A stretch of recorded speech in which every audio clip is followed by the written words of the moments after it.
So a few years ago, I was cutting hair back in my local village in County Derry, and now I'm on the other side of the world, living in Sydney, working out of my apartment, and was able to build a clientele 2 times bigger than what I originally had back home. And as a result of that, charging 3 times the price of what I was back home. So this all came as a result of posting content about my work and building a personal brand.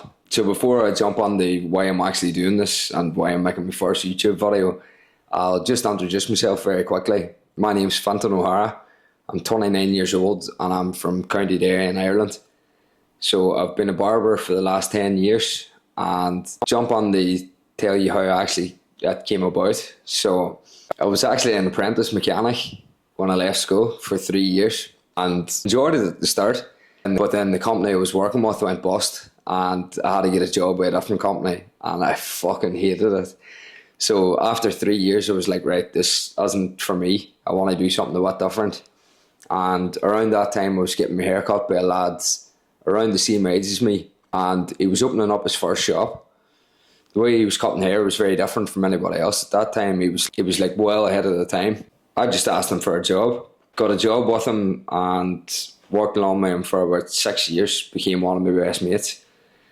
We moved together and worked on Day City for a couple of years, and then after that I started working on my own during COVID because I couldn't make any money and was out of work, and it was like I may as well just do it from home to get some money coming in, even though I shouldn't have been.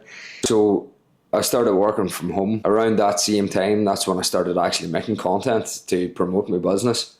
And I started off just as a bit of crack. I was watching videos of like American barbers and stuff like this, just post videos of their work. And I was like, fuck it, I'll give that a go, see where it takes me. And not even thinking where it would take me actually, it was just doing it for the crack, something else to be at.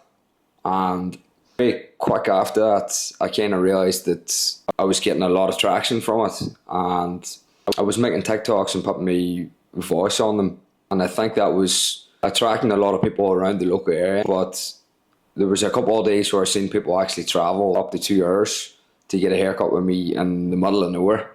And that's when I kind of opened my eyes to the power of social media. So from that, I just kept it going. One of the main reasons why I actually started it was because me and my girlfriend had planned to come across here to Sydney, and I wanted to get a job in a shop where I actually thought I could progress as a barber and a stylist. And at that time I had absolutely no following at all. So I thought if I kind of build a bit of a following, then I might be able to get a job in a decent shop, and then things will start from there and I'll be able to build something in Sydney. But it took off a lot quicker than what I thought it would. And I was able to build a decent following before I left home, which then in return made it easier to get a job when I came here to Sydney in the shop that I wanted to work on.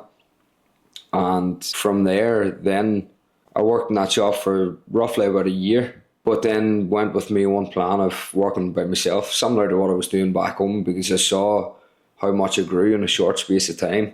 I was like, well, if I can do that back home in a tiny village, then you've got a lot better chance of doing something even better in a city like Sydney that's got millions of people. So I started doing that out here, and as a result of that, I've now got a clientele that's way bigger than what I had back home and charging far more money than I was back home. And I'm not just saying this to kind of brag about it. The whole point of this YouTube channel is just to kind of help somebody that might be in a similar kind of situation to what I was. Maybe living back home and thinking, fuck, I wouldn't mind living away somewhere else, and actually taking my job with me and progressing at the same time. So that was one of my fears at the start, was like, I wanted to move away from home, but at the same time I was thinking, am I throwing away my clientele, what I have back home? And the more I thought about it, it was like, that clientele will always be there, but you'll never get that opportunity to move away and start something like this again, especially at this age. So I had to kind of leave that thought behind and just think of a bigger and better picture and think, what can I actually make for myself in a different country? So it's had a massive impact for me, but recently I've joined a mentorship program, and this is where I'm currently at now. And one of the guests that they had on one of our Zoom calls must have been about 2 or 3 weeks ago, was talking about the benefits of longer form content and actually building a relationship with your audience. So that's why I'm doing this. He says that it was a lad called Darren Lee. He's actually an Irish lad as well too, and he's very successful from sharing his own stories and building a personal brand. So he was more or less just telling us to make a YouTube channel, make it valuable, and try to scale it from there. So the way I was thinking about things is, if somebody like that is giving me a bit of advice, then I'd be stupid not to take it. And I'm a very curious kind of person as well too. So if somebody tells me something's going to benefit me, then chances are I'm going to give it a go. So that's really what this YouTube channel is going to be about. It's just sharing kind of personal stories of where I came from and how I've got to where I'm at. And going to be sharing a lot about what I actually do, how I create my content, how I've built my personal brand, how I built my following, all that kind of stuff. So there'll be a lot of lifestyle stuff and all that as well too through under the mix, but it's going to make it a wee bit easier for me to cut it down and put it on the short form content as well too. But at the same time, it's giving more value than the reels that I'm currently making, because if I think about the stuff I'm putting out at the minute, it's very short. It's maybe 10-15 second videos of a haircut or something like this. My kind of mindset's flipped and changed, that I actually want to provide value to everybody now and go down a different path. So this is the start of it. And if you want to see a bit more, just hit the subscribe button, and I'll be putting out plenty more content and a wee bit more behind the scenes stuff. So I'll see you in the next one.